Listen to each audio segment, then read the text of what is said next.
Pop's Quarters, Part 2. The next week, Jack went to Pop's again. He was very restless during dinner. He wanted to see if the jar still had a lot of quarters left. Sure enough, there seemed to be just as many as before. Jack quickly put a handful of quarters in his pocket. That evening, Pop discovered that a lot of quarters were missing. He asked Grandmother about it. "I don't know what could have become of them," Grandmother said. "Ask Jack. Maybe he knows." "Jack, I'm missing quite a few quarters from my jar. Do you know what happened to them?" No, Pop.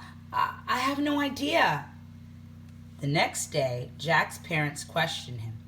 "No, Dad. How could I know anything about Pop's quarters?" Well, those quarters were very special to Pop. He has spent years collecting them. They're not just ordinary quarters, you know.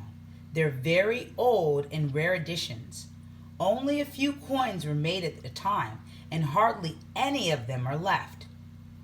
Not many coin collectors have anything that rare. Pop was planning to display those in a museum. They're worth a lot of money.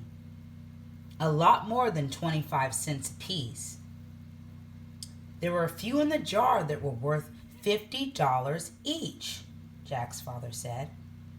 Jack went into his room and closed the door.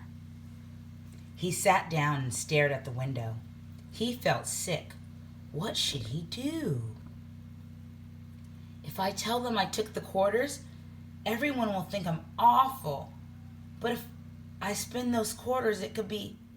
He got a pencil and a piece of paper and figured it up. He gasped, $800! Oh no! What am I going to do? He asked himself over and over. I know. I'll wait until I go back to Pop's and I'll sneak them back into the jar. But Jack didn't get a chance to go back to Pop's that week or next week. He was getting more and more miserable. When he finally did go, he was horrified when he glanced up at the shelf and saw that the jar was gone. "Grandma, what did Pop do with his jar of quarters?" "Well, somebody has been taking them. Pop had to put the rest in the bank.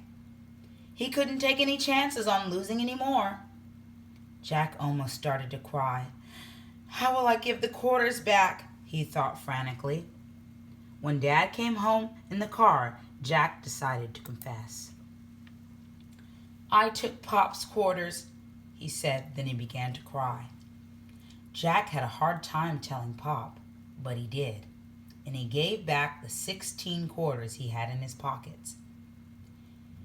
Pop said he would gladly forgive him, but he thought Jack should work to replace the money that the first 3 quarters were worth. When he and Dad turned to go back to the car, he felt a heavy burden lift. His dad said, "Jack, who did your dishonesty hurt?" "Well, it hurt Pop. He lost the money." "That's right, but who else did it hurt?" "It hurt me. I felt terrible. And now I have to work all summer." "Okay, now who else did it hurt?" "Who else? I don't know." "Think about it." Jack thought for a minute. "Well, I guess it hurt you and Mom. You're right, it sure did. How do you think that made us feel?" "Terrible, I guess." "Who is the most important person that you hurt?" "I hurt God." "That's right. When we do wrong, we're serving His enemy. God loves us and wants us to do right. He hates sin." "Dad, I hate sin too," said Jack. "Now I need to pray and ask God to forgive me." Now here are a few review questions. Why did Jack feel so bad? Why did Jack need forgiveness or need to be forgiven? What steps do you think Jack should have taken or should take to be forgiven? Who sins and needs forgiveness? Now, the Google Classroom assignment. Answer the questions on Google Classroom. Please answer each of the questions in a complete sentence for full points. If you're uncertain of what to do, you may message me by text, email, ClassDojo, or Google Classroom, and I will help explain it to you. You may also ask your parents. Enjoy and happy learning!